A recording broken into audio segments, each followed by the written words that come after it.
ములకల చెరువు నకిలీ మద్యం కేసులో కీలక పరిణామం చోటు చేసుకుంది. విదేశాల్లో ఉన్న కీలక సూత్రధారులకు పోలీసులు లుకౌట్ నోటీసులు జారీ చేశారు. ఈ కేసులో కీలక సూత్రధారి అయినటువంటి జయచంద్రారెడ్డిని గుర్తించారు. జయచంద్రారెడ్డి, జనార్దన్ రావు, గిరిధర్లకు పోలీసులు లుకౌట్ నోటీసులు ఇచ్చారు. దక్షిణాఫ్రికా నుంచి రప్పించే ప్రయత్నం చేశారు. నకిలీ మద్యం కేసులో నిందితుల సంఖ్య 23కు చేరింది. నిందితులుగా జయచంద్రారెడ్డితో పాటు బావుమర్ది గిరిధర్ రెడ్డి, కారు డ్రైవర్ ఆఫ్రీజ్, అదేవిధంగా ఇంటి పని మనిషి బాగా గుర్తించారు. బెంగళూరుకు చెందినటువంటి బాలాజీ, సుదర్శన్, హైదరాబాద్కి చెందిన రవిని నిందితులుగా పోలీసులు తేల్చారు.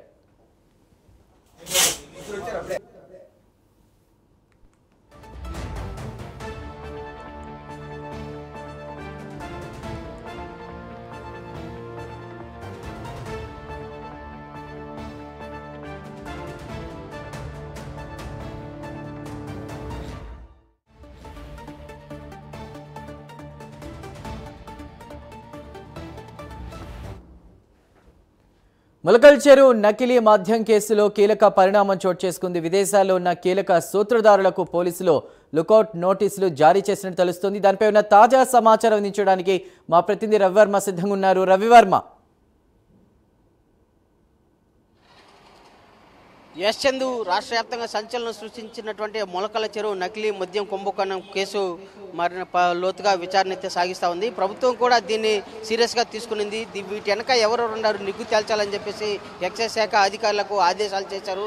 దాంతో స్పందించినటువంటి ఎక్సైజ్ శాఖ అధికారులు కేసు విచారణ వేగవంతం చేశారు. ఈ నేపథ్యంలోనే అనూహ్యమైన ఘటనలు అయితే చోటు చేసుకుంటుంది. ముఖ్యంగా మొన్నటి వరకు జయచంద్రారెడ్డికి సంబంధం లేదంటున్నటువంటి వ్యక్తి ఇవాళ జయచంద్రారెడ్డి ప్రమేయంతోనే మొత్తం సాగుతూ ఉంది.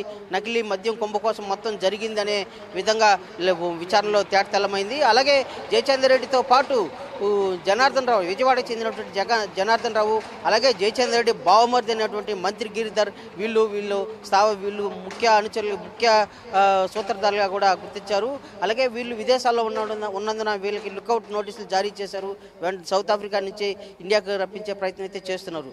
ఇదే కాకుండా అరెస్ట్ అయిన సమయంలో దాదాపు 14 మంది మీద కేసు నమోదు చేసినటువంటి పోలీసులు విచారణ వేగవంతం చేయడమే కాకుండా అరెస్ట్ సమయంలో దాదాపు ఎక్సైజ్ శాఖ అధికారులు దాడి చేసినప్పుడు ఒక డైరీని కూడా స్వాధీనం చేసుకున్నారు.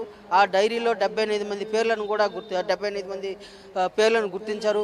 వాటి మీద కూడా పూర్తిగా విచారణ సాగిస్తున్న నేపథ్యంలోనే మరో 8 మందిని కూడా గుర్తించారు. ఇప్పుడు 21కి చేరింది కేసు నమోదైన కేసుల సంఖ్య. దాదాపు అంటే జయచంద్రారెడ్డి ఇంట్లోనే ఉన్నటువంటి కారు డ్రైవర్, జయచంద్రారెడ్డి తన కారులోనే మద్యం, స్పిరిట్ని వీటిని సప్లై చేసేవాడని చెప్పేసి అధికారులు అయితే గుర్తించారు. కారు డ్రైవర్ అఫ్రీజ్తో పాటు ఇంట్లో చేస్తున్నటువంటి పని మనిషికి ఆఫీస్ బాయ్గా ఉన్నటువంటి బాబు, అలాగే అదే కాకుండా హైదరాబాద్కి చెందినటువంటి రవి అనే అతను, అలాగే బాలాజీలో బెంగళూరులో జయచంద్రారెడ్డి కార్యాలయాన్ని ఒకటి మెయింటైన్ చేస్తున్నాడు. ఆ కార్యాలయంలో పనిచేస్తున్నటువంటి బాలాజీ, సుదర్శన్లు కూడా అదుపులోకి తీసుకున్నారు. ఇలాంటి దాదాపు 21 మంది మీద కేసులు నమోదు చేశారు. ఈ కేసులో మరింత మంది కూడా అరెస్ట్ అయ్యే అవకాశం ఉందని చెప్పేసి ఎక్సైజ్ శాఖ అధికారులు అయితే తెలుపుతున్నారు. ఇప్పటి వరకు ఉన్నటువంటి సమాచారం మేరకు ఎక్సైజ్ శాఖ అధికారులు విదేశాల్లో ఉన్నటువంటి కీలక సూత్రధారులకు లుకౌట్ నోటీసులు జారీ చేశారు. వాళ్ళని ములకల చెరువుకు రప్పించే ప్రయత్నం అయితే చేస్తున్నారు. ఏ క్షణమైనా ఇండియాలో అడుగు పెడతానే వాళ్ళని అదుపులోకి తీసుకునే అవకాశం ఉందని చెప్పేసి కూడా ఎక్సైజ్ శాఖ అధికారులు అయితే స్పష్టం చేస్తున్నారు. అదే కాకుండా కేసును మరింత లోతుగా విచారణ అయితే సాగిస్తున్నారు. వీటి వెనక గత వైసీపీ నాయకులు కూడా ఉన్నారని చెప్పేసి కూడా తెలుస్తూ ఉంది. వాటి విచారణ నేపథ్యంలో ఆ పేర్లు కూడా త్వరలోనే వెలుగులోకి వస్తాయని చెప్పేసి కూడా అధికారులు అయితే స్పష్టం చేస్తున్నారు. ఏది ఏమైనా రాష్ట్ర ప్రభుత్వం ప్రతిష్టాత్మకంగా తీసుకునింది ఈ కేసును. ప్రభుత్వానికి మచ్చ ఆపాదించే విధంగా ఈ కేసు ఉంది కాబట్టి దీని వెనక నిగ్గు తేల్చాలి. ఎవరున్నారు ఏంటి, ఎవరెవరి ప్రమేయం ఎంత ఉందని చెప్పేసి నిగ్గు తేల్చాలని చెప్పేసి అటు ముఖ్యమంత్రి చంద్రబాబు నాయుడు, ఇటు డిప్యూటీ సీఎం పవన్ కళ్యాణ్ ఇద్దరు ఆదేశాలు జారీ చేశారు. దాని మేరకే ఇవాళ ఎక్సైజ్ శాఖ అధికారులు ఈ కేసును వేగవంతం తీసుకుని వీలైనంత త్వరగా వాస్తవాలు వెలికి తెచ్చేందుకు కూడా చర్యలు అయితే చేపడుతున్నారు. చందు, రవివర్మ, ఇప్పటికే అంటే వీళ్ళని దక్షిణాఫ్రికా నుంచి తీసుకొచ్చే ప్రయత్నం చేస్తున్నారు. మరోవైపు ఇందులో పనివాళ్ళు, డ్రైవర్లు కూడా ఇన్వాల్వ్ అయినట్టు తెలుస్తోంది. అప్డేట్స్ ఏంటి? ఎస్ చందు, మెయిన్ సూత్రధారి జయచంద్రారెడ్డి అని చెప్పేసి అధికారులు అయితే స్పష్టం చేస్తున్నారు.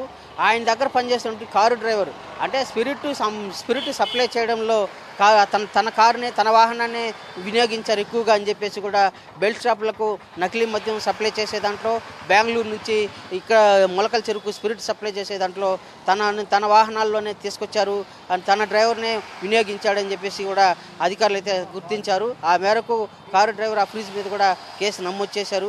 అలాగే ఈ స్పిరిట్ తయారు చేయడమే కాకుండా నకిలీ మద్యం తయారు చేయడమే కాకుండా తన గోడౌన్లో తన బాబు అనే ఆఫీస్ తన దగ్గర పనిచేసే బాబు అనే నమ్మకస్తుని పెట్టి కూడా మెయింటైన్ చేస్తూ వచ్చారు. వీళ్ళ మీద కూడా అదుపులోకి తీసుకుని కేసు అయితే నమోదు చేసి విచారణ అయితే కొనసాగిస్తున్నారు. Chandu. Right Varma, thank you.